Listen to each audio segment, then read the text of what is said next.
You can start now. Thank you.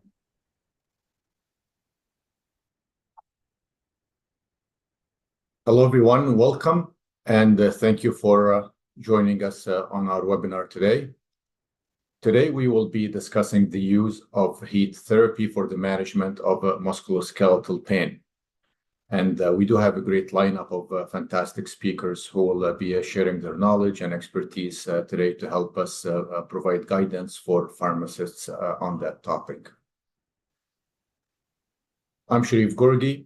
I'm a pharmacist from Canada and the president of FIP Community Pharmacy Section. I will be your moderator for the webinar today. And also with me from FIP are Marianne, Shirley, Nisa, and Inesh. They are doing all the important work in the background to ensure everything goes smoothly and that you enjoy the learning experience with us today. Before we start, we have a few housekeeping points. Please note that this event is being live streamed on FIP YouTube channel, but it will also be recorded, and the recording will be available afterwards on our website at events.fip.org. If you're joining us live, we welcome your engagement, so please feel free to send any questions that you may have through the Q&A box. We will first go through all the presentations, and then we will open the floor for the discussion with our panelists at the end. And if you have any question, please make sure to type it in, and we will certainly do our best to ensure we get to all of the questions asked. Your feedback is important to us, so if you wish to provide any comments, whether it's on this event in particular or on our digital events in general, please send your comments to our email at webinars@fip.org. We always want to hear from you, see what it is that we can do good, what it is that we can do differently, and what can we do better.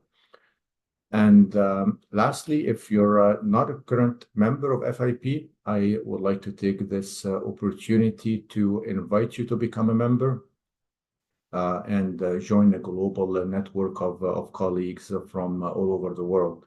To learn more about the membership benefits and to become a member, please check our website at fip.org.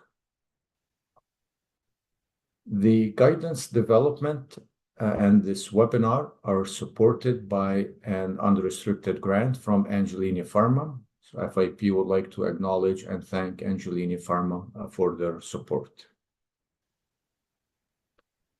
As you can see, we have a panel of truly fantastic speakers today. I will be introducing each of them shortly, but I just want to take this opportunity first to acknowledge them, thank them for taking their time to prepare their presentations and for sharing their insights and expertise with us today. In the webinar today, we will start with an overview of the new FIP guidance on using heat therapy for the management of musculoskeletal pain. We will then learn about the different types of MSK pain and the mechanism and applications of heat therapy. And then we will talk about the role of pharmacists and community pharmacies in the management of MSK pain. And then we will have the panel discussion and Q&A. So as you can see, we do have a full agenda for our program today. And the learning objectives we aim to achieve are to recognize the types, symptoms, and red flags of MSK pain, learn about the mechanism and application of heat therapy, develop skills in patient assessment and treatment recommendations, and learn how to apply the FIP guidance to improve MSK pain management practices to ultimately enhance our patient outcomes. So with that, it is my pleasure to introduce our first speaker, Ms. Nisa Masyitah. Nisa is FIP's project and data support coordinator. In her role within FIP, she is working on several projects related to the surveillance and multinational needs assessment programs. She is involved in supporting data management, collation, analysis, and intelligence reporting across FIP. Nisa studied pharmacy in Indonesia and became a licensed pharmacist in 2017. She obtained her master's degree in global health from the Geneva Graduate Institute in Switzerland in 2022. So welcome, Nisa. Thank you for being with us today, and I will now turn it over to you. Thank you very much, Sherif. Hello, everyone. Thank you for being here today. Next slide, please. It is my pleasure to share with you our new guidance on the use of heat therapy for managing musculoskeletal pain in community pharmacies. Here's how we developed the guidance. Our team began by conducting a literature review to gather evidence on the use of heat therapy in musculoskeletal care. Based on the findings, we developed preliminary statements, which we then shared with a panel of experts from multidisciplinary backgrounds. These experts rated their level of agreement with each statement. Then any statements that did not reach consensus were discussed thoroughly in 2 insight board sessions until the group was comfortable supporting them. These agreed upon statements then formed the foundation of the guidance. Before using this guidance, there are a few important points to keep in mind. First, please follow the local regulations, especially regarding the scope of practice, to ensure compliance and maintain the highest standards of patient care. Please also make sure you receive adequate training and possess the necessary skills and knowledge to provide musculoskeletal care. And last but not least, please apply the information from this guidance using your professional discretion and judgment. Next slide, please. You will see in the guidance management flow chart to guide you in providing treatment in community pharmacies. It is divided into several sections, beginning with the information gathering and patient assessment. Next, please.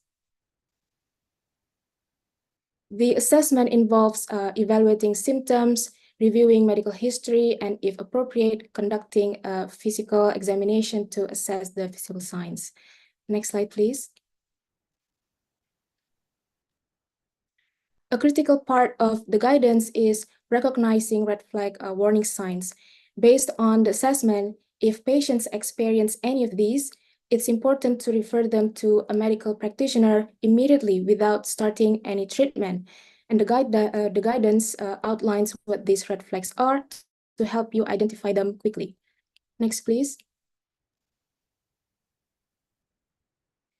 When no red flags are present, you will learn in this section about providing a treatment plan that covers the use of heat therapy for 3 conditions: non-specific low back pain, non-specific neck pain, and osteoarthritis.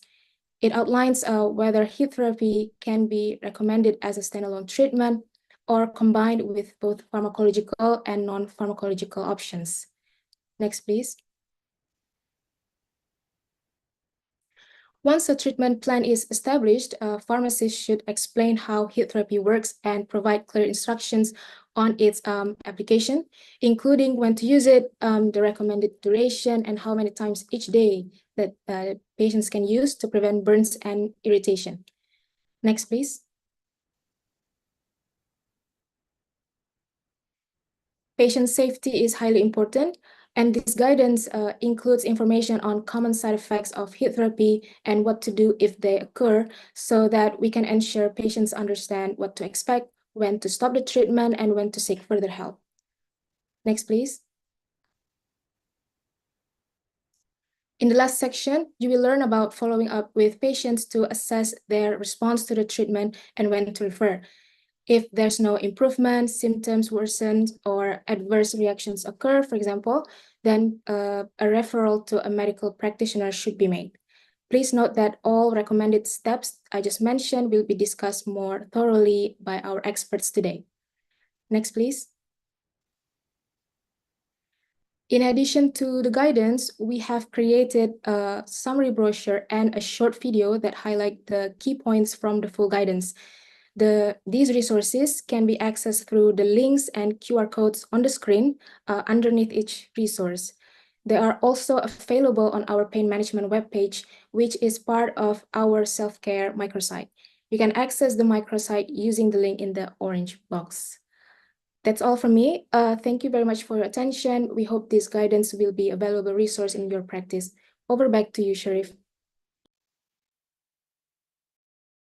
Thank you so much, Nisa, for this excellent overview of the guidance document and the work that has gone through it. I would like now to introduce our next speaker, Professor Philip Conahan. Professor Conahan is the director of the NIHR Leeds Biomedical Research Center and is professor of musculoskeletal medicine at the University of Leeds in the UK. He is a clinical rheumatologist for the Leeds Teaching Hospitals NHS Trust. His research focuses on understanding causes of and developing effective therapies for common joint problems. He is a Euler methodologist and deputy chair of the International Outcomes Group, UMRACT. He has previously chaired NICE osteoarthritis clinical guidelines in the UK and is a member of the International Osteoarthritis Guidelines Group at the International Osteoarthritis Research Society.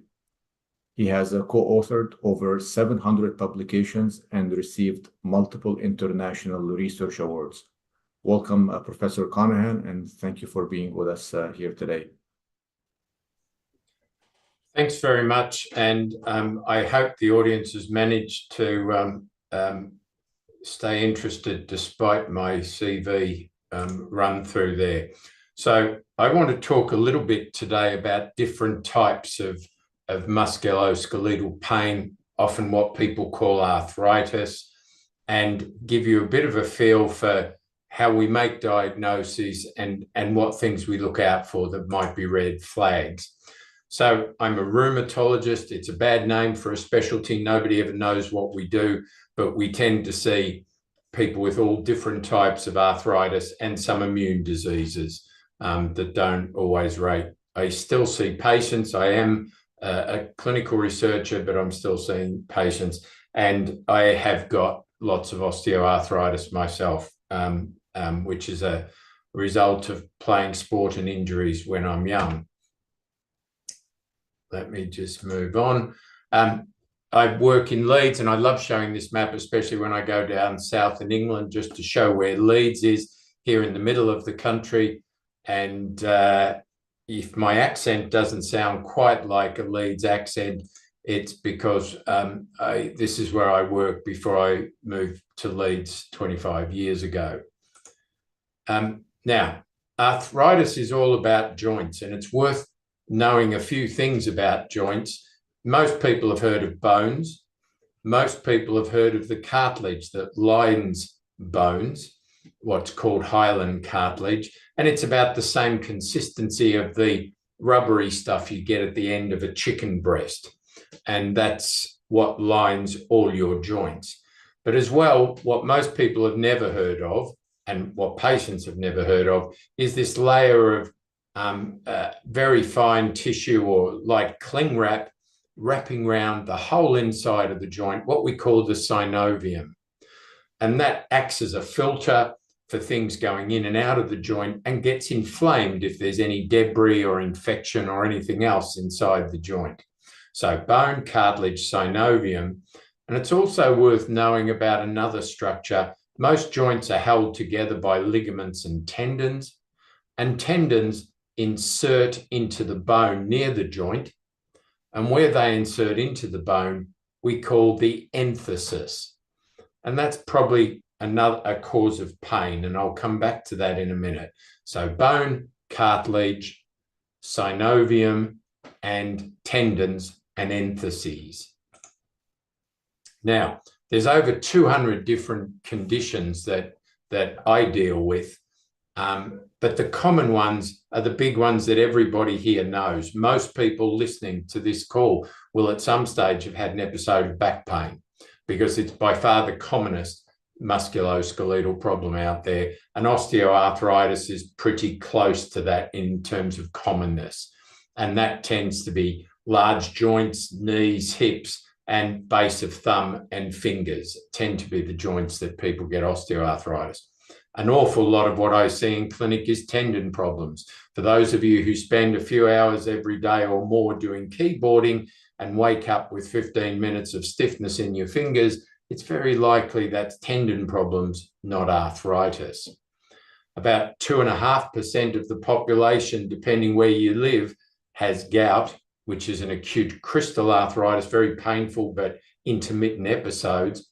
Then, of course, there's problems involving your bones, osteoporosis, and a small but dangerous group of conditions or inflammatory arthritis, such as rheumatoid arthritis. These affect maybe 1% of the population compared to 10% with osteoarthritis. But those people get a very destructive arthritis that destroys joints. And we regard that as a medical emergency to detect those patients early and start them on effective therapies. And when you look at people over the age of 50, we did a big survey of 20,000 people and showed that the median number of painful joints people have is 4. So to the young people in the audience, good luck. The days are ahead for you. But right now, if you talk to people who are over 50, over 60, they've often got some back pain, some tendon pain on the outside of their hip that they think is hip pain. They've got some shoulder pain from tendon problems and some wrist pain. That's a common combination of problems. So where does the pain come from? Well, I must say, for a lot of my research and for a lot of my community, we don't always know. It's pretty obvious when there's an infected joint or a very inflamed rheumatic joint, but it's not always clear. And we think the causes of pain, the joint lining tissue, the synovium, if it's enlarged, can cause, if it's inflamed, can cause pain. Inflammation in tendons can cause pain. And if your tendons are very swollen at the wrist, they press on the nerve that runs to your hand, and you get something called carpal tunnel syndrome. I mentioned where tendons insert into bones is a cause of pain. And of course, obvious, if you've got osteoporosis, you can get crush fractures, not just the fractures you get from minor trauma and a fall, which makes you fracture your femur and fills a lot of hospital beds around the world, but you can get crush fractures for very little trauma at all in your spine, and that can cause very acute pain. And it's really worth knowing that there's lots of people who've got X-ray damage or MRI damage in a joint, but they have no symptoms. So we've got to be careful. That's what's created the whole problem here. Where does the pain come from? And part of the problem might be that X-rays can't tell soft tissue, so they can't see the joint lining tissue, they can't see tendons or where the tendons are inserting into the bone. An MRI might not always be directed at the right tissue. MRI requires specific sequences, specific images to determine different tissue types. And what's important is to make sure we get the right tissues with the MRI. And I think often the MRI has not looked at the right tissues. So when I see somebody with joint pain, how do I classify them in my mind? Well, I try to think, is this a mechanical joint problem or is this an inflammatory disease? And by that, I mean rheumatoid arthritis. So most joint problems I see, about 95% of what we see in the clinic, will be mechanical pains. And what's a mechanical pain? It's worse with use. So you wake up with not much symptoms, but you get worse as the day goes on as you do a task.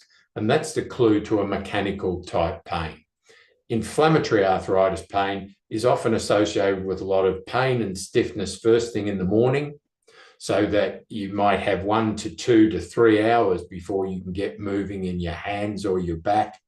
And that's the clue, the biggest clue to an inflammatory arthritis. Now, the problem is that you can have more than one type of joint problem.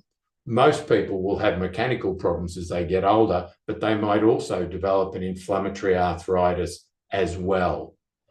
And even the mechanical problems like osteoarthritis often have some inflammation. So this is not always a distinct classification, but I make most of my diagnoses on talking to people before we do any tests at all. And the key things that are important in a history is, first of all, morning joint stiffness. If your hands take more than an hour to free up in the mornings, if your back takes more than 1 to 2 hours to get going in the morning, then I'm suspicious you might have an inflammatory arthritis, and I'll want to do some more tests. I'll ask you, age is important because we tend to get weaker as we get older and get more mechanical problems. Which joints are involved is important. If I've got a big toe that's blowing up or a midfoot that's blowing up, very painful, and it's just those joints recurrently, I'm going to think about gout. I'm going to ask if people have got a history of psoriasis, the skin disease, flaky skin disease that people get, because about 10% of those people or so can develop an inflammatory arthritis. And I'm going to ask if you've had a recent diarrheal illness or a sexually transmitted infection, because those can cause what we call reactive arthritis, normally 1 or 2 large joints like knees or hips that blow up very acutely in the weeks after having those infections. They largely tend to settle down over time, but might need treatments. We look for features that might mean a broader connective tissue disease. So we look for rashes that come out in the sun, mouth ulcers, things that suggest that this is part of a lupus disease or a connective tissue disease.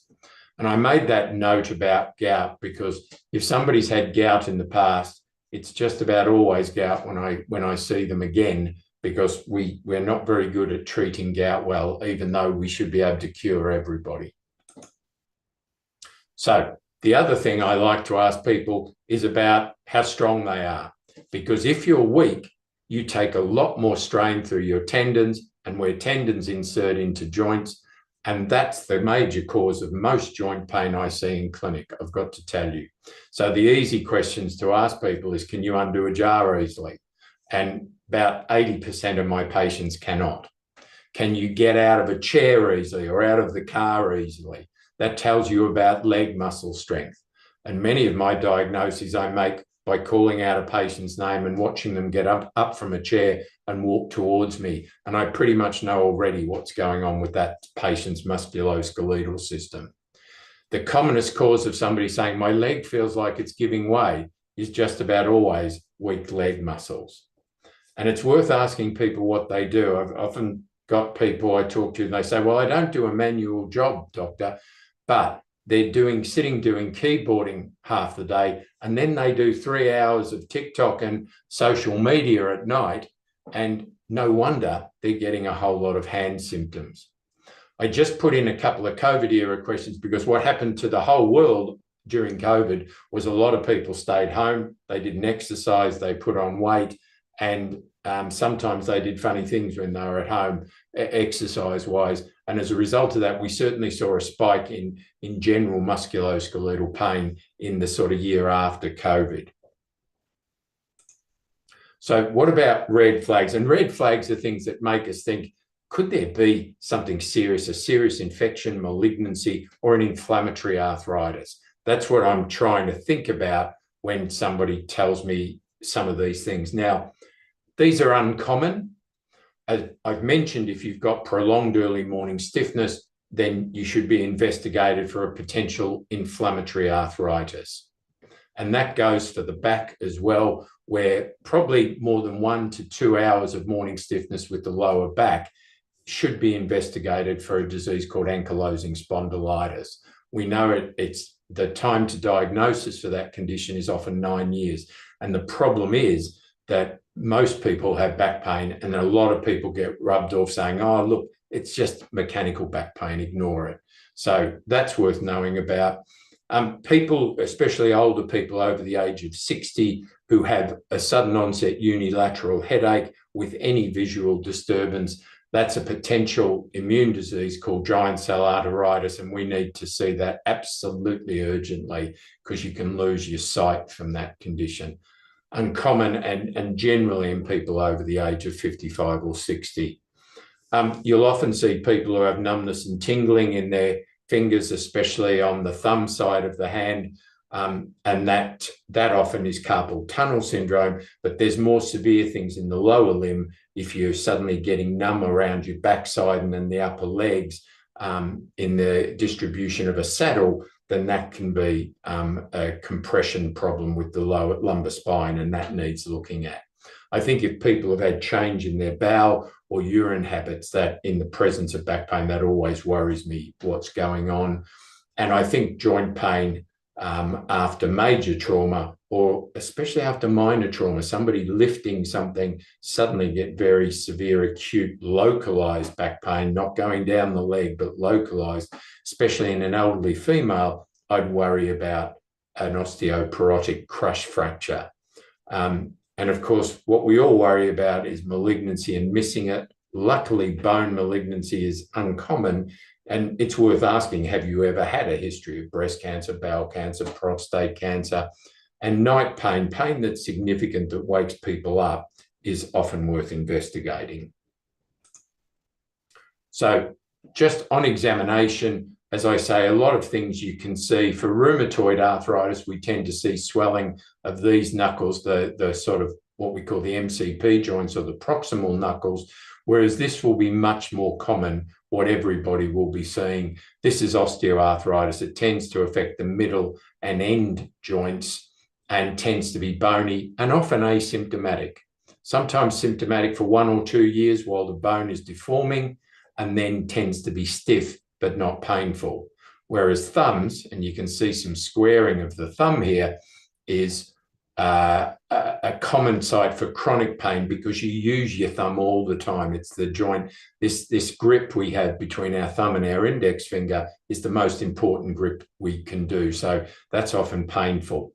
And if you see big lumps like this on an elbow, you know the person has gout. This is what we call a tophus.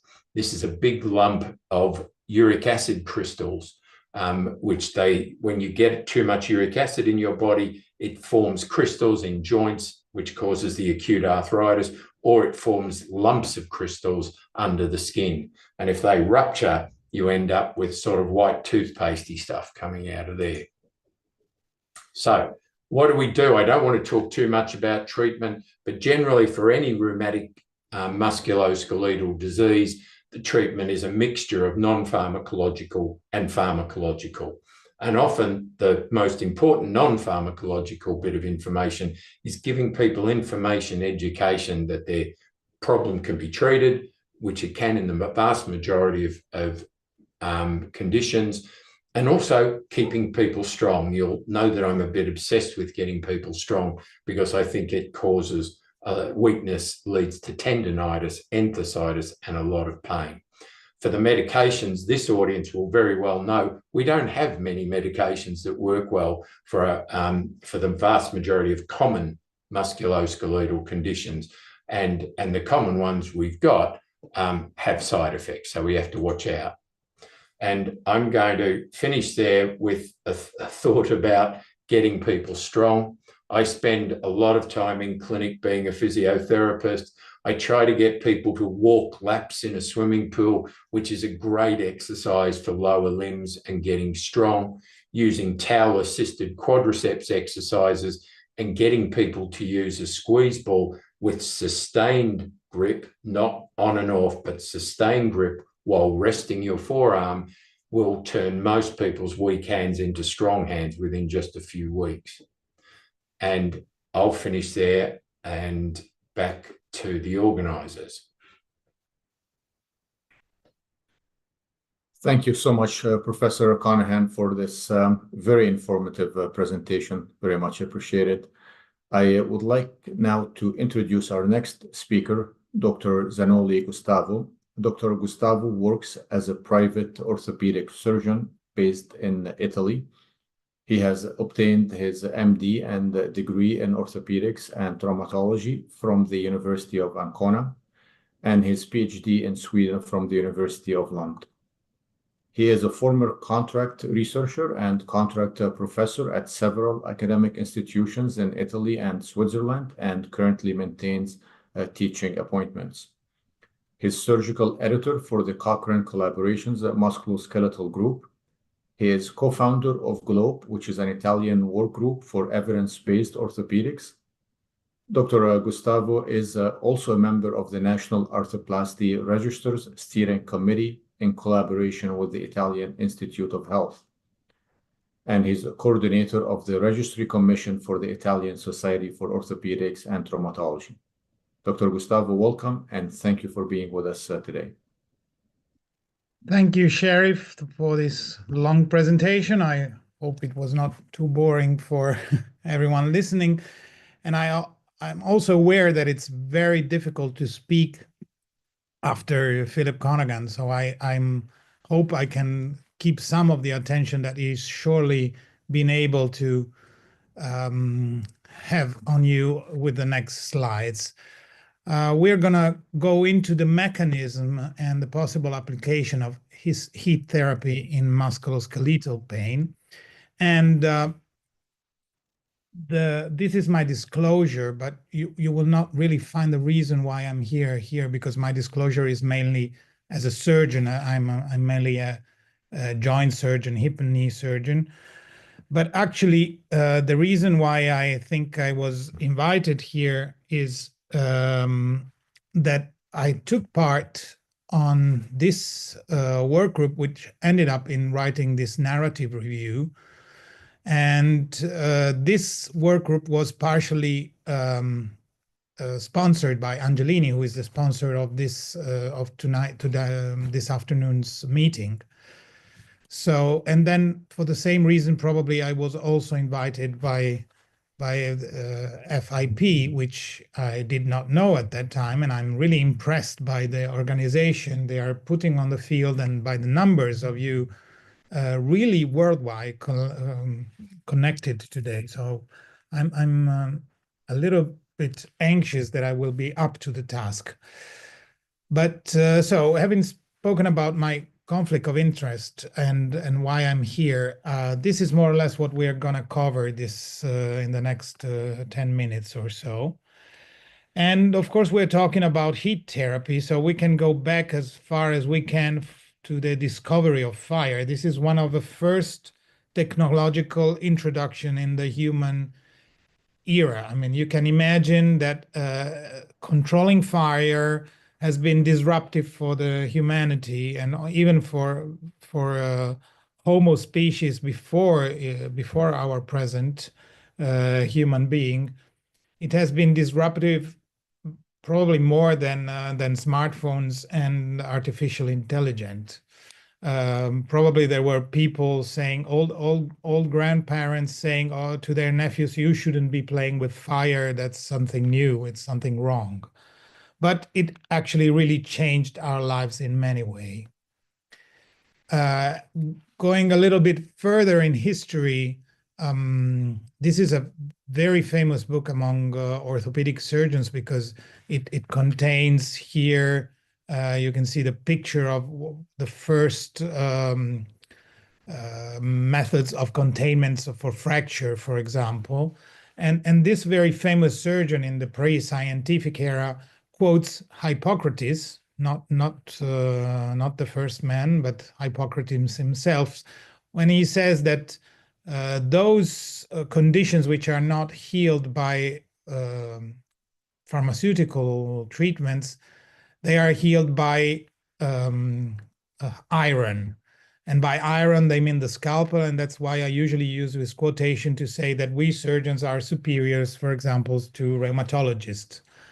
But in this sentence, he goes even further, and he says that what is not healed by iron can be healed by fire. So fire is even more powerful. I had never thought of that, but in some way, fire can be a very powerful way of healing or treating patients.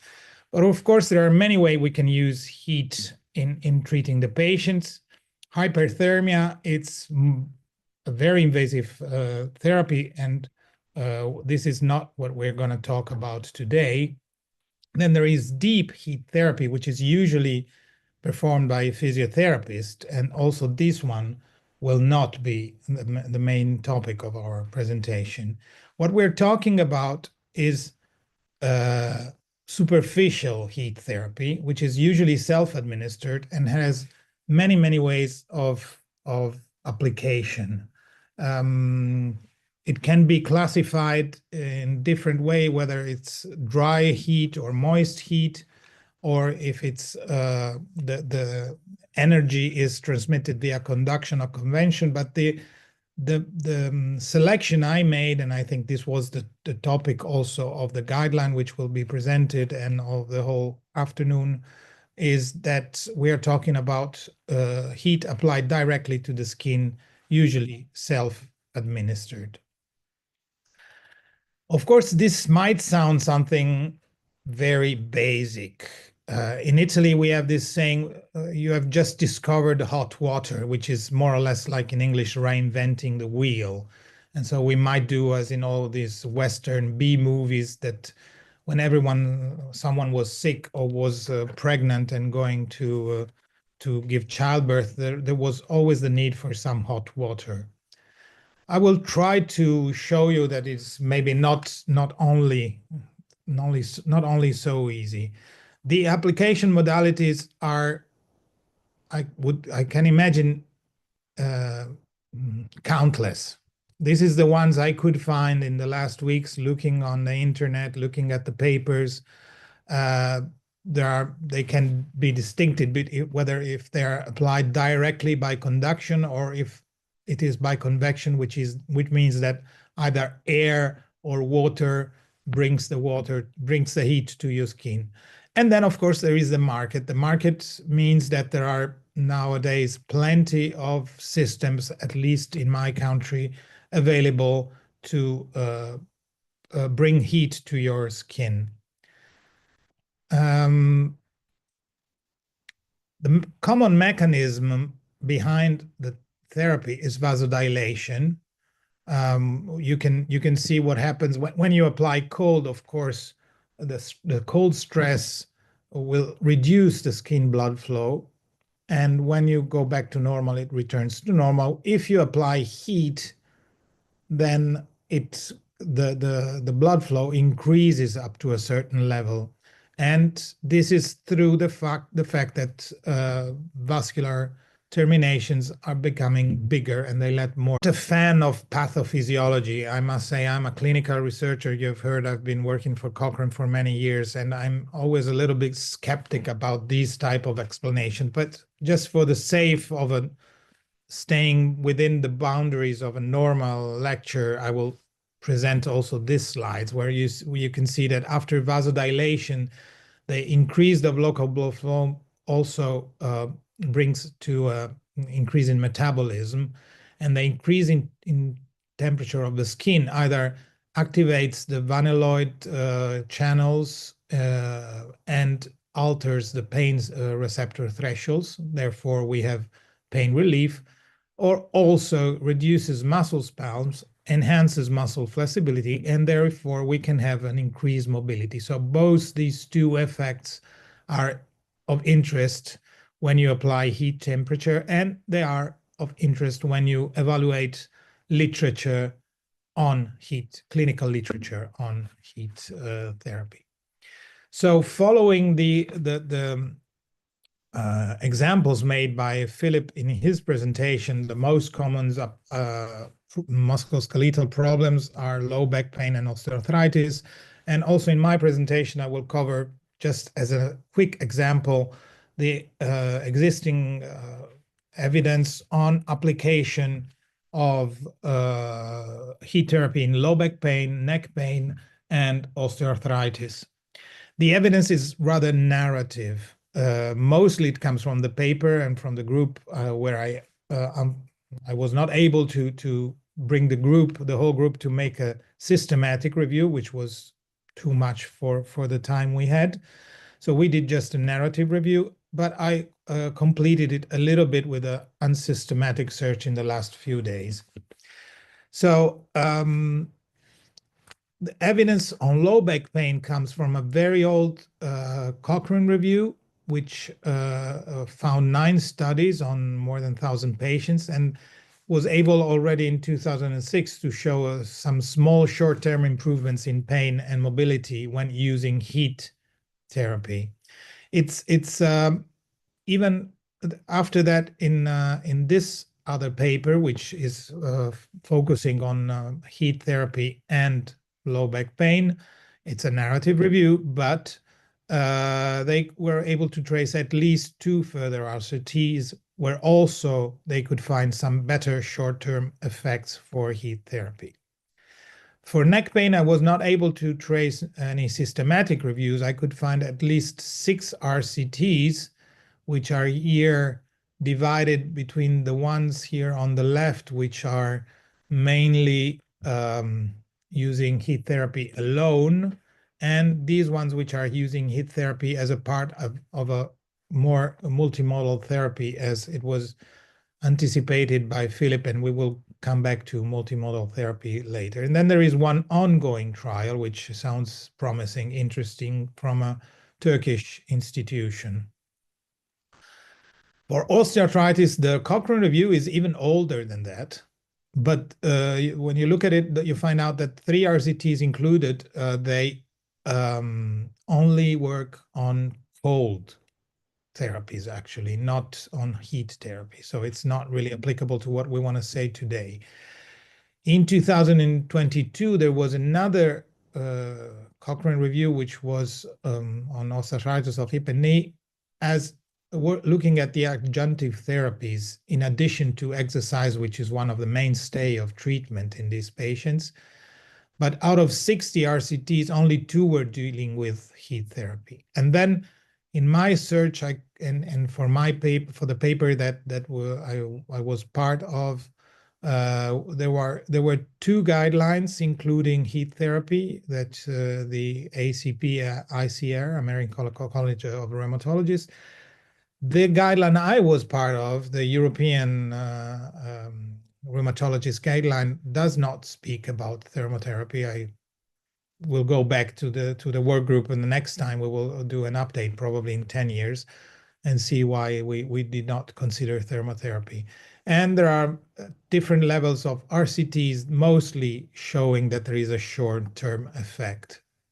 There are many limitations in the literature, so the findings that I presented you should not be seen as triumphant. They are small studies with low methodological quality, lots of heterogeneity, and very often they don't even report adverse events, which are, they are already rare in clinical studies, but if you don't report them, they become even rarer.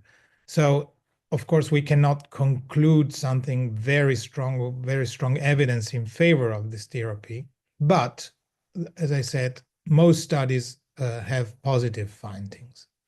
Of course, there are also contraindications. There are the active contraindications, active osteoarthritis, active autoimmune disease, cancer, neurological diseases, especially if they impair sensitivity of the skin, and so on. This is very important that you should, as it was said by Philip, you should investigate them. Of course, heat therapy can also have adverse events. It is not unlikely that people can get burned or at least some redness on the place where they apply heat therapy. Theoretically, commercially available systems should reduce a lot these problems. But if you do it yourself at home, then of course there is this risk that you should explain to patients. Another type of publication which is commonly found in the last year are these 2 papers which are consensus, Delphi, or anyway some questionnaires which was given to experts. And most experts more or less agree that heat therapy is a low risk and somewhat effective therapy, especially for low back pain and neck pain, a little bit less, they agree, a little bit less on osteoarthritis. And that also experts underline that these available commercial devices, which might be in some places where you work, I've seen you really from all over the world. So I can imagine the practice will vary a lot. But in some places, you might have these commercial devices available, and they can increase compliance. You can increase more control on what actually people do with heat therapy, so you can reduce adverse events. And also, this is my main focus here, they might improve clinical research because it's easier to standardize a device which is already made for a specific use. I said something about, and this is, I'm going to the conclusion, about multimodal therapy. In fact, in many studies, and also we see it in clinical application, heat therapy is not used as a standalone therapy, but it's part of a multimodal therapies group. Multimodal means, in my understanding, that many therapies are done together and many specialists are working together in a multidisciplinary setting, which is very different from working in an interdisciplinary setting. So you go to one specialist that says one thing, the other specialist says one other thing. But what I think is really interesting is when you try to study the interactions between different therapies and different specialists working together. And for this, there is really very little evidence, and we need further evidence and clinical guidelines to work together, because this is, as it says here in Italian, this is the good stuff. This is where the good stuff begins. When we try to interact and work together, doctors, pharmacists, and different types of doctors and different types of therapists. So it can be a useful adjunct to other paths, heat therapy, if used in a right way. I will conclude working on this interdisciplinary idea because, of course, working the last weeks on warmth and heat has made me think a lot about global warming, and I can imagine that, well, in my country, the effects are now starting to feel great, and I can imagine in many of your countries it's even worse than in Italy. And of course, when we talk about heat, I could not avoid thinking of global warming. Despite being obsessionate by it, that's not the real reason why I'm presenting this slide. The reason is that just as much as it was shown many years ago, already in the 70s, that we were using too many resources for what we can do, and that we will probably end up doing some harm to our planet, in the same 70s, also, this was said also for medicine.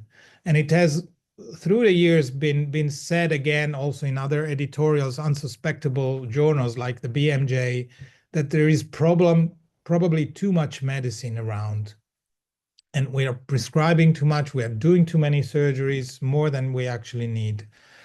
So I want to end up this Thursday for future lecture by saying that probably the guy who wrote this Limits to Medicine is a famous medical doctor, philosophist. He was a priest even. He also wrote an interesting book. At least in Italy, it was published as a book. It is an article, actually, and it's called the Praise for Bicycle. And bicycle, he says in this book, has been a great technological advantage, probably comparable to the discovery of fire, but it was lessened by the fact that more or less the same generation who discovered or invented bicycle invented also cars. And at that time, petrol was very cheap, and it still is quite cheap as compared to the damage that we are doing to the planet when we use it. And so cars really had a bigger success than bicycles in many Western countries. I can imagine that it's not the same in all the countries I'm speaking to today, but in most of our Western countries, we ended up using more cars and doing more damage to the planet. Well, what I think about heat therapy, and that's why I took this long story and I will now make it short, is that it's somehow our bicycle. It is time that we find, whenever possible, stop using our cars and use our bicycles. At least in civilized Western rich countries, we do it too much to use the cars. And the same can be true for medical treatment. There are many treatments which are just as effective, even though they are cheap, even though they are available, even though they can be self-controlled and self-administered. And maybe heat therapy is one of these treatments that we should reconsider. So it's time to start pedaling. Thank you so much from Ferrara, which is the Italian city of bicycles. So maybe for this reason, I'm so keen to speak about bicycles. Thank you, Dr. Gustavo, for this very insightful presentation. Just to use the words from your presentation, this was good stuff. I would like to now introduce our next speaker, Emma Polino. Emma is a practicing pharmacist at her own community pharmacy in Portugal. She is scientific and professional coordinator at ESFI, which is a company that engages community pharmacies in the implementation of patient support programs. Emma is president of the Portuguese National Association of Pharmacies and was a member of the National Board of the Portuguese Pharmaceutical Society. Emma holds various positions at FIP as professional secretary, member of the executive committee and bureau. She is past chairperson and project coordinator of the Young Pharmacists Group and a member of the FIP program committee, as well as secretary of the community pharmacy section. Emma was a member of the board of the Pharmaceutical Care Network Europe and is currently a member of the board of the International Primary Care Respiratory Group. Welcome, Emma, and thank you for being with us here today. Thank you very much, Sherif, and it's a true pleasure to participate in this webinar and moreover with the distinguished panel of speakers that we have here today. So thank you very much for giving me the opportunity to talk a little bit about the pharmacist's role in musculoskeletal pain management. And in fact, it's really complementary to what has already been discussed and presented by previous speakers. So I will be talking about the use of multimodal strategies for pain management in different situations. And at the end, I will summarize because there are some commonalities, even if we are considering pain in different contexts. So I will summarize and conclude talking about how they relate to each other. So I will firstly talk about back pain, and this is something that you will notice that in the FIP guidelines, we do separate the different body areas where you can experience pain, and also the case of osteoarthritis, where you can also see benefit from these multimodal strategies. And this is because some of, like I mentioned, some of the specific interventions and recommendations are a little bit different. So I really invite you to afterwards to access the guidelines so that you can get more information about what I'm going to present in a summary today. So first I will talk about back pain, and we are here talking about self-care because this is the role of the pharmacists. So we are going to talk about what we can recommend as a healthcare professional, and that includes, of course, non-prescription medicines and also other types of healthcare products that we have available in community pharmacies for the pharmacists to recommend. And of course, there are red flags, and we also have situations where we should make a referral to the physician for further assessment. And I will also talk a little bit about that. So again, in the absence of red flags and specifically in back pain, non-pharmacological approaches are considered first-line therapy. This is in line with what Professor Gustavo Zanoli just mentioned, that really non-pharmacological approaches should be recommended as first-line therapy. And these include reassurance about favorable prognosis in the cases of back pain. It usually resolves itself in a few days, and if you and you also can prevent further recurrences. For instance, if you practice aerobic exercises frequently, so that you can strengthen your muscle structure, and some recommendations and some examples of aerobic exercises that you can recommend are swimming, biking, some yoga, and Pilates. So they are not very demanding exercises, and everybody at all ages can do them. So this is very cross-cutting in all ages, and the pharmacist can recommend participating in these.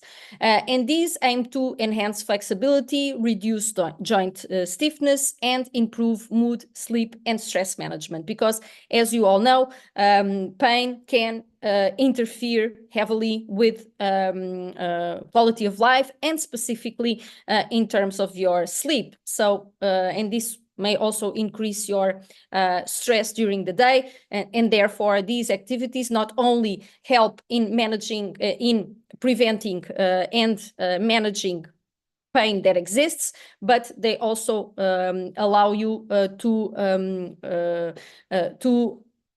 have a better quality of life by undergoing these types of exercises. So when there are no signs of acute inflammatory joint pain, which normally are presented by localized redness, heat, and swelling, heat therapy can be considered as an option alongside physical activity. Incorporating heat therapy into a multimodal treatment regimen has been shown to significantly improve muscular strength for both extension and rotation in terms of back pain, and heat therapy can be considered alone or in combination with topical and oral anti-inflammatory medication. So this is supported by evidence. Again, we do need further evidence, not only about the use of heat therapy, but also reviewing the different kinds of non-prescription medicines that we have available in pharmacy. Nevertheless, the guidelines have been produced according to evidence that we already have available. So it is very important that pharmacists consider the patient's age, pre-existing hypertension, for instance, which may be make it contraindicated that we use certain anti-inflammatory medication, and history of gastrointestinal bleeding when we are recommending anti-inflammatory medicines. The lowest effective dose of these medications should be used, and they should be used for the shortest possible time, again, in alignment with what has already been said by Professor Gustavo Zanoli. For patients with history of gastrointestinal issues, pharmacists should recommend a proton pump inhibitor. These are available in many countries also as a non-prescription medicine, and this should also be recommended only for the shortest possible time alongside the oral NSAIDs that were recommended by the pharmacist. In this case specifically, a Cochrane review on paracetamol has concluded that paracetamol itself does not yield better outcomes than placebo for individuals with acute low back pain. So in this case, for back pain, because we have this evidence available and we have this Cochrane review, paracetamol is not recommended. And that is why we recommend that pharmacists recommend oral NSAIDs instead. Now, when we are talking about neck pain, here the difference, again, first-line treatment also should consider non-pharmacological approaches. And for neck pain, the type of exercises that are mostly recommended are stretching exercises, such as head tilts, head turns, and chin to chest, which have shown to relieve tension and reduce pain by gently stretching the muscles. And in many pharmacies, we may have even leaflets available that show how these types of movements can be done, and we can deliver those leaflets to the patients in order to help them with these stretching exercises at home. Specific strengthening exercises of the neck, upper back, and shoulders have also shown to be useful. And indeed, as I've mentioned before, not only for back pain, but also all sorts of pain that is related to tendons and muscles, you really benefit from aerobic exercises and strengthening your muscle structure in the area. Heat therapy, again, in this case, as a non-pharmacological approach, can be considered. It can be considered alone in itself because it helps relax the area, and this is sometimes sufficient to really manage the pain. But in case the patient would prefer, and the pharmacist also identifies through its assessment that combination with either topical or oral analgesics is recommended, then you can also do that recommendation. Again, when there are signs of swelling or inflammation, cold therapy may be considered as a treatment option, but only for that specific situation. Unlike in low back pain, in which I've referenced that there is a Cochrane review not recommending paracetamol or saying that paracetamol is not different from placebo in back pain, in neck pain, the guidelines do recommend paracetamol, as an analgesic option, despite the weak evidence supporting this recommendation. One thing that the pharmacist can also do, because in many of these situations, either with back pain or neck pain, these are sometimes recurrent because they result from poor posture or weak muscle structure, and we see people having episodes every now and then. We should ask the patient if he or she has done any treatments before, and through assessment of the results of that indication, we may also adjust and personalize our own recommendation. Again, here anti-inflammatory drugs have shown benefits for spinal pain in general. And again, and this is similar to what I've described for back pain, we always should recommend the lowest effective dose of oral NSAIDs for the shortest possible time. And to do this, we may recommend people to start on a low dose, and then if they still experience pain, then to increase the dosage. And when we are talking about the shortest possible time, we are talking about courses of 3 days treatment that can go up to 7 days, as we will discuss later on. If the pain is not managed or does not improve over a week, then we should refer the patient for a physician's evaluation. For patients with a history of GI issues, again, we can recommend a proton pump inhibitor during the time where people are doing oral NSAIDs. If you are recommending topical NSAID, of course, this is not needed. And for osteoarthritis, non-pharmacological approaches, again, first-line treatment alongside the treatment that has been recommended by the physician for the disease itself, but non-pharmacological approaches in this case aim to relieve symptoms and improve or maintain physical function. So in this case, we also should include in our recommendation exercise and weight management, if appropriate. If the patient is overweight or obese, then definitely weight management is something that we should recommend and make our assistants available for the patient to reach those goals. And in some countries, we can even partner with a nutritionist to help in weight management, education, and stretching, strengthening, and aerobic exercises such as walking, cycling, and swimming can also be of benefit. So again, exercise is something that should always be recommended when we have patients presenting with pain symptoms. In the absence of acute episodes of joint swelling and redness, where heat therapy is not recommended, then if we don't have these acute episodes, heat therapy can be considered, again, alone or in combination with other therapies, namely pharmacological therapies. Here, topical and oral NSAIDs can be recommended. Topical NSAIDs are considered safe and effective in reducing pain, and they have the benefit also not to be contraindicated in many cases where the use of anti-inflammatory drugs are contraindicated. As for oral NSAIDs, again, as I've said before, lowest effective dose, shortest possible time.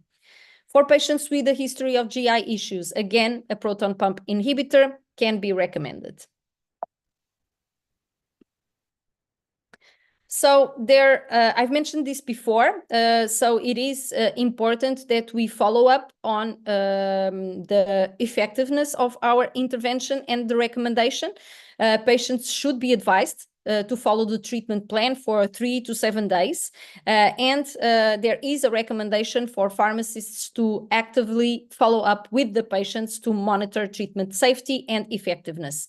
Of course, if we can do this, this is optimal. If there is no possibility to contact the patient, then we should definitely recommend the patient to, if after 7 days the symptoms do not subside, if pain does not show an improvement, they either should visit us again or schedule an appointment with their physician. So if there is no improvement or if the treatment seems inadequate, we should definitely refer the patient to a medical practitioner. And patients should always be advised to stop treatment and seek immediate medical attention if they experience worsening or unexpected adverse events. Of course, when we have these kind of situations, namely when we have low back pain, when you have neck pain, even if the patient is doing heat therapy, and even if he's taking some OTC medication, it may take a few days for the symptoms to begin to subside, but it is not expected that the symptoms worsen. So if the symptoms worsen, we should definitely advise the patient to seek immediate medical attention. As a conclusion, as I've mentioned, there are many similarities between these different groups in terms of pain management. In all of them, the primary objectives are to control pain, to relieve symptoms, and improve both function and quality of life.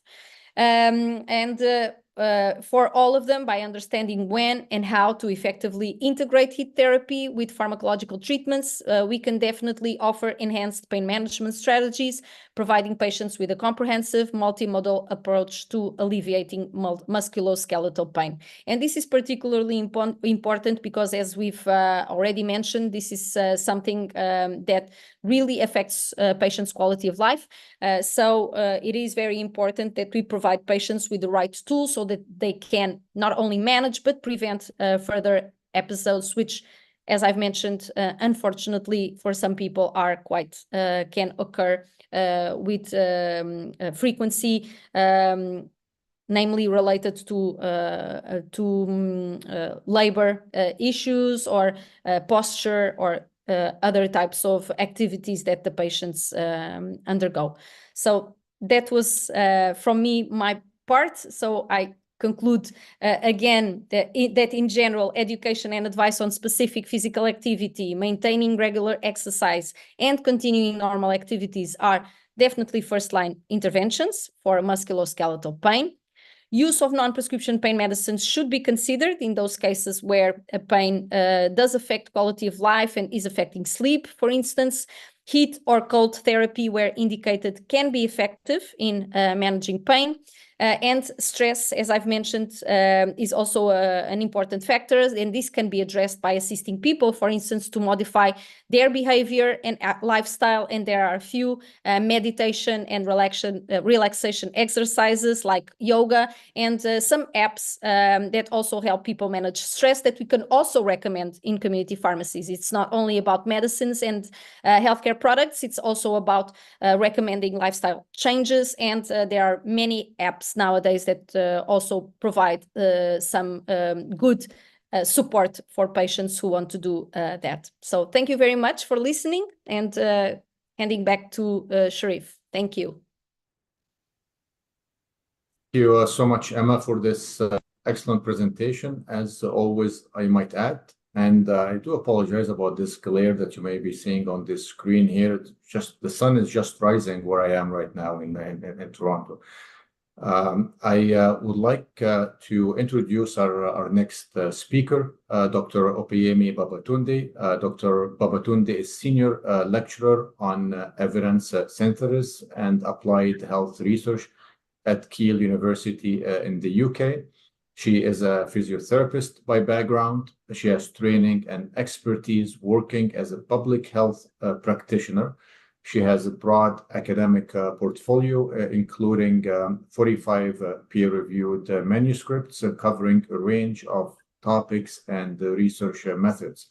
She is currently leading collaborative projects focusing on musculoskeletal health, multi-morbidity, and broadening diversity in research through creative involvement. She is the principal investigator for the joint implementation of guidelines for osteoarthritis in West Africa project, and serves on various committees, including NIHR funding panel, and holds a membership of EULAR implementation and advocacy working groups. And she's also the chair of the Guidelines International Multimorbidity Working Group. Dr. Babatunde, welcome, and thank you for being with us today. Thank you so much, Sherif, and hello, everyone. I know you've been sitting down and listening to really great, amazing speakers the whole morning. And so before we go on, and I'd like to ask you a few questions, but this is really my disclaimer page. As has been said through the introduction, some of the things I'll be sharing with you today is based on my work in West Africa. And this was the pilot work was funded by Pfizer. So, like I said, I promised I wanted to get your interactions, and I'm gonna put some questions in the chat box, and if you can answer, take a good guess on one of those two, that would be nice. You can go on with it as we go on, but I'm gonna press on with my presentation because of time. The first is, what is the percentage of people with musculoskeletal pain in low and middle income country? You can just focus on Africa, for example, and also think about how many of these will get a formal assessment and diagnosis from a physician or physiotherapist. Thanks, Vanessa. You said 8%. Well, that's what it is. The truth is that the evidence is really thin on ground. To actually, there is no hardcore evidence out there in the body of literature, but the evidence that we have is showing about 22%. But the truth is that when you then go on the street in some of these low and middle income countries, we find out that at least 1 and a third, 1 in 3 adults will have some form of musculoskeletal pain or the other. Most of it is back pain and arthritis, just like Philip said earlier on. So the prevalence is really much more massive than what is currently reported in the body of literature. And the just to add, to make it put better context into it, less than 2% of these will get a formal assessment and diagnosis from either a physician or a physiotherapist. Now let's think about the context in Africa, most lower middle income countries. The picture that you see on the screen is very much what it is obtainable. We have different shapes and sizes of different sort of community pharmacies in quote, that are accessible to people. And under the background that only 2% will actually have a formal diagnosis, you can probably just imagine that these community pharmacies or these patent medicine stores will be usually the first point of call. Actually, for every 1 or 2 streets away, you just need to step out of your street. You will find someone selling medicines for something. And a lot of these people are actually consulting for MSK pain. So there's a lot going on in these settings. Now, just to kind of, again, give another context to it, it's almost like a vicious cycle to nowhere, really, because when people have MSK pain, probably there's increased incidence, there's increased prevalence. And what happens is that they go to non-informed healthcare settings or care settings. Like you can see earlier in the previous slide that I showed you, you can see just by looking at the picture, this is the first one is actually right in the marketplace. They're open stores where people are selling medications for different things. And you can see, as we graduate, more staffed, more community pharmacy staffed settings. So many people will patronize non-informed evidence care settings. And some people will also patronize informed healthcare settings where they're actually staffed community pharmacies, but with less training and information about musculoskeletal pain.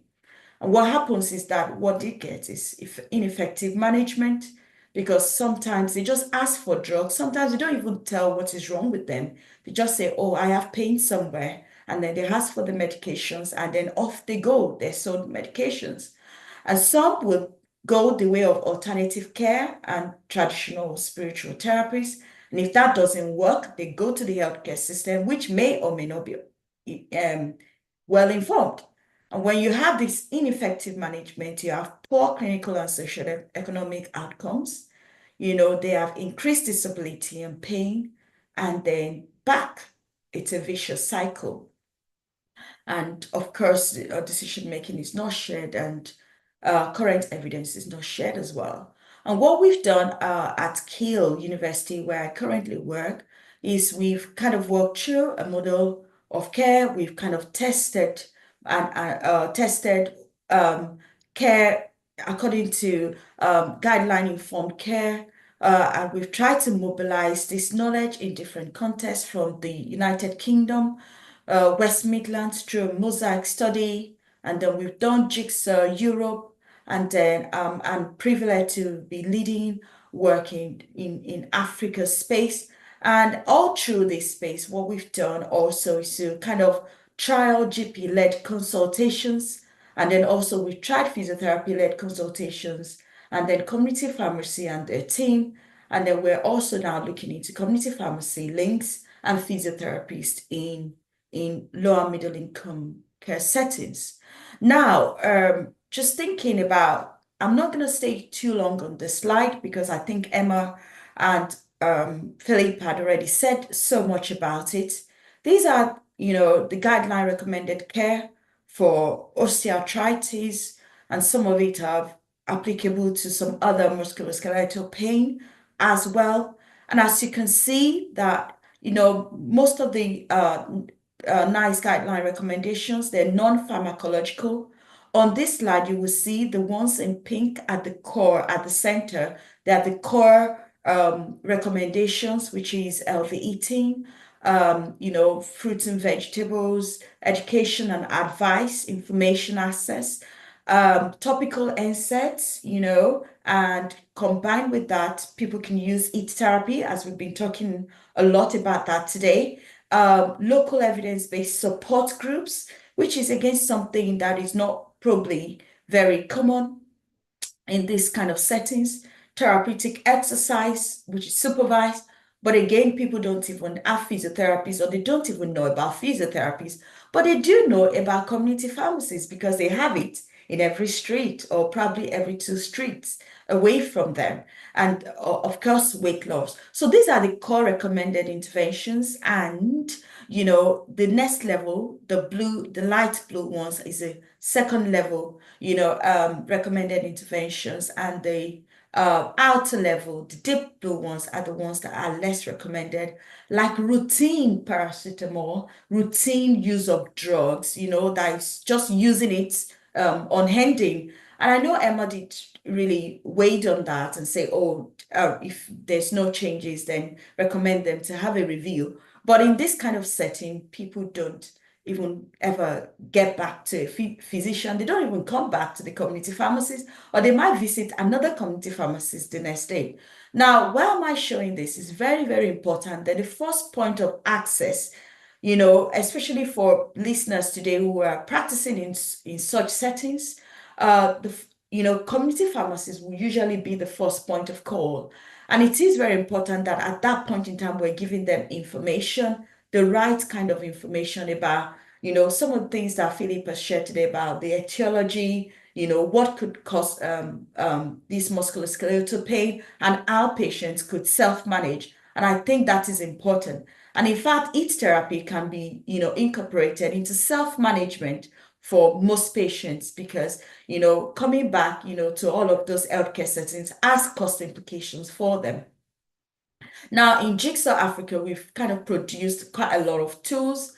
We have a specialized training that we have offered to community pharmacists to have a basic understanding of osteoarthritis in particular, and then by extension to some other musculoskeletal pain conditions, where how they can empower people with the right kind of information. We've kind of made this available in local languages, you know, so that it's accessible to people, and, you know, kind of used a lot of pictorial information about different exercises that they can, you know, partake in. So I see that this is really, really important in this kind of context to kind of support them, because they will probably not be able to go back to the physician, or, you know, just because of cost or different things.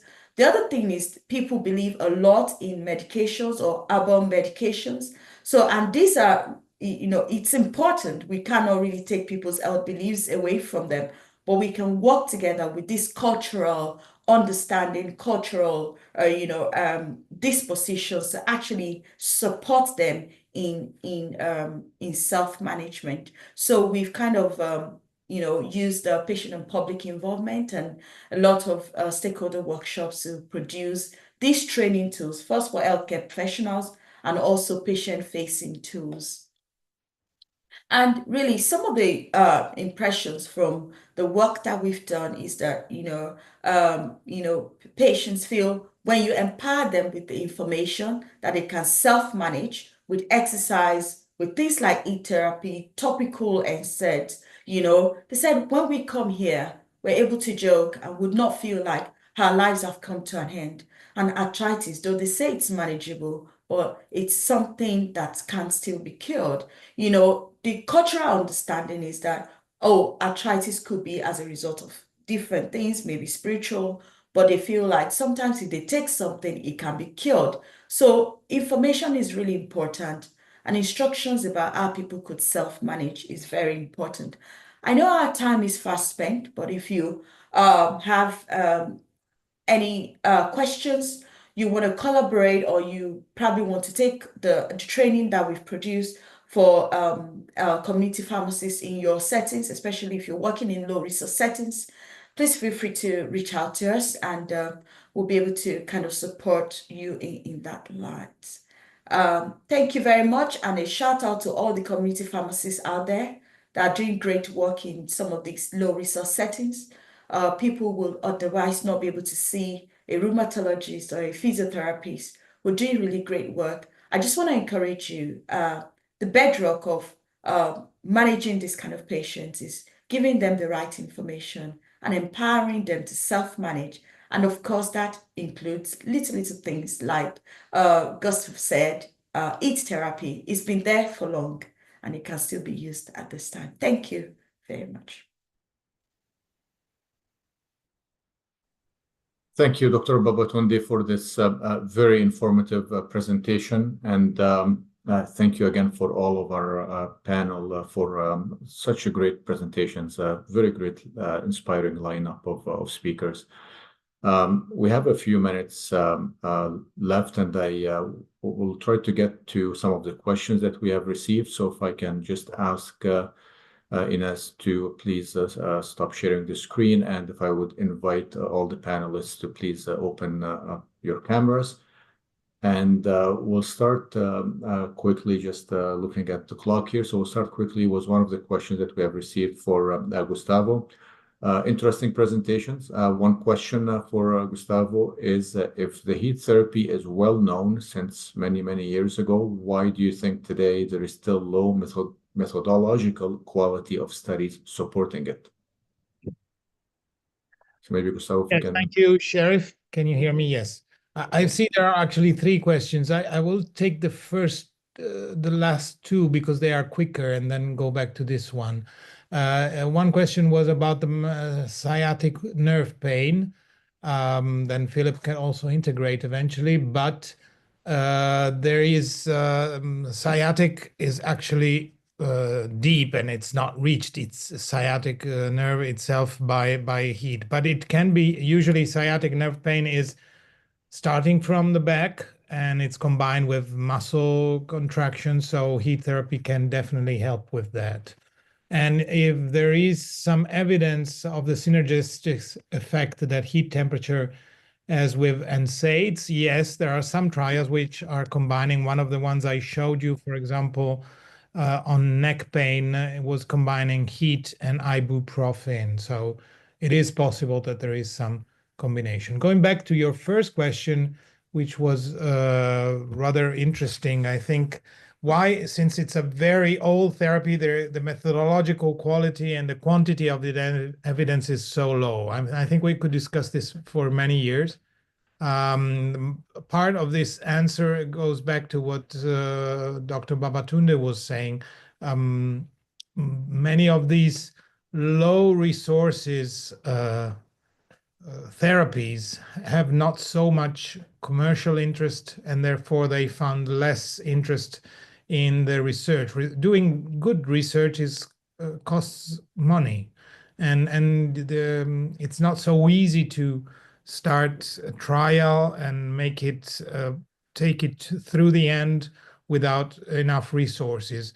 And it's not so easy to find someone who's willing to allocate resources on something which cannot be sold, like hot water, more or less. I think. So, of course, the fact that there are commercial available devices, we should not demonize that. I think it's a good idea for many people, and it can also be a step forward for research, because in the moment you can standardize it and, hard to say but true, sell it. Probably research will be more methodologically better in the future. Thank you, Gustavo. And Philip, there is a question for you. Can we suggest to someone for back pain and for inflamed joints and lower limb? It's a very broad question. I must say, for the chronic lower back pains who have the intermittent sort of chronic pain, have had it for years, worse with use, worse with bending.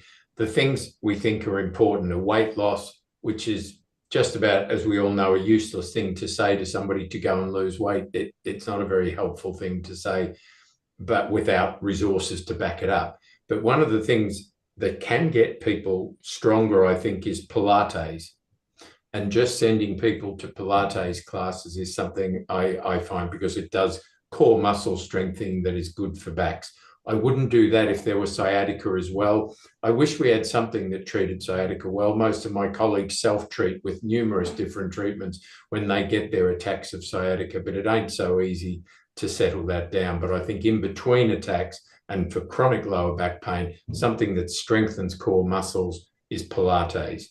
I mentioned before, for lower limbs, I think most flares of arthritis problems there will settle often with some NSAIDs or some drugs, but getting people strong again after the flare. I explain to people that when they've had a bad cold or a flu and been in bed for 2 or 3 days and feel wobbly on their legs when they get up, that's muscle loss.